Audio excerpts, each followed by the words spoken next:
Efeso, Kapitulo 6. Mga anak, magsitalima kayo sa inyong mga magulang sa Panginoon, sapagkat ito'y matuwid.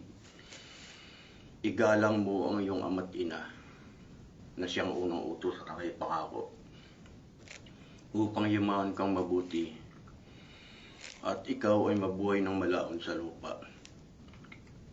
At kayo mga ama, huwag ninyong ipamungkahi sa galit ang inyong mga anak, kundi inyong turuan sila ayon sa saway at aral ng Panginoon. Mga alipin, magsatalima kayo sa mga yaong ayon sa laman ay inyong mga Panginoon, na may takot at panginig sa katapatan ng inyong puso, na gaya ng kay Kristo. Hindi ang paglilingkod sa paningin, na gaya ng pagbibigay lugod sa mga tao, kundi bagkus gaya ng alipin ni Kristo, na ginagawa mula sa puso ang kalooban ng Panginoon. Yamang na pag-aalaman na anumang mabuting bagay na inyong gawin ay gayon din ang muling tatanggapin niya sa Panginoon, maging alipin at laya. At kayo mga Panginoon, gayon din ang inyong gawin sa kanila, at iwan ninyo ang pagbabala, yamang na pag-aalaman na ang Panginoon nila at ninyo ay nasa langit, at sa Kanya'y walang itinatanging tao.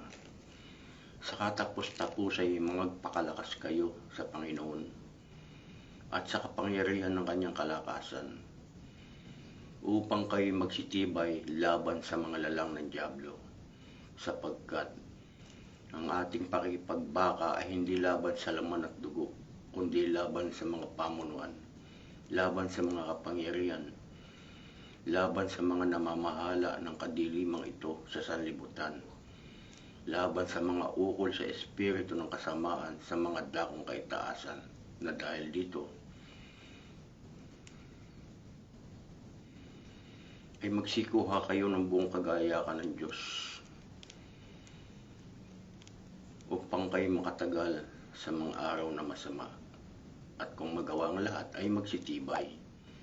Magsitibay nga kayo na ang inyong mga baywang ay may bigkis ng katotohanan, at may sakbat na baluti ng katwiran, at ang inyong mga paa ay may panyapak na paghahanda ng ebanghelyo ng kapayapaan. Bukod dito ay taglayin ninyo ang kalasag ng pananampalataya, na siyang ipapatay ninyo sa lahat ng nagniningas na suligi ng masama. Na magsikuha naman kayo ng turbante ng kaligtasan at ng tabak ng Espiritu, na siyang salita ng Diyos.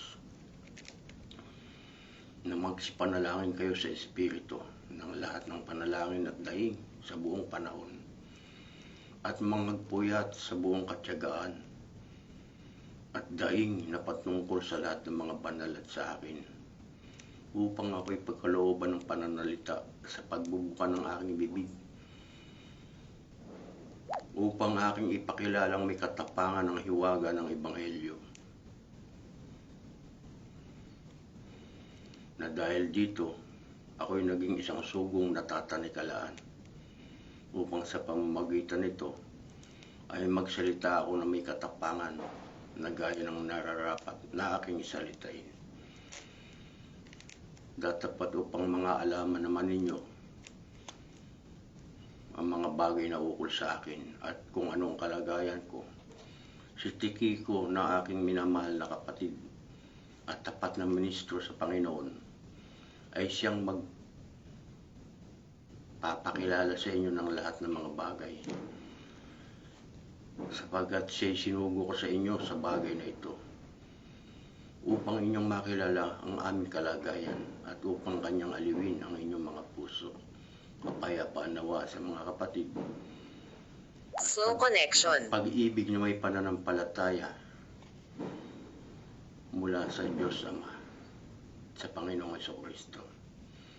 Ang biyaya nawa ay sumakanilang lahat na nagsisiibig sa ating Panginoong Jesucristo ng pag-ibig na hindi nasisira. Siya nawa. Hanggang hanggang dito lang po muna hanggang sa susunod po nating live broadcast. Maraming salamat po sa inyo at sana po ay bahala na po kayo. Paki-like na lang po, comment, share, and subscribe. Maraming salamat po sa inyo lahat. Bye-bye.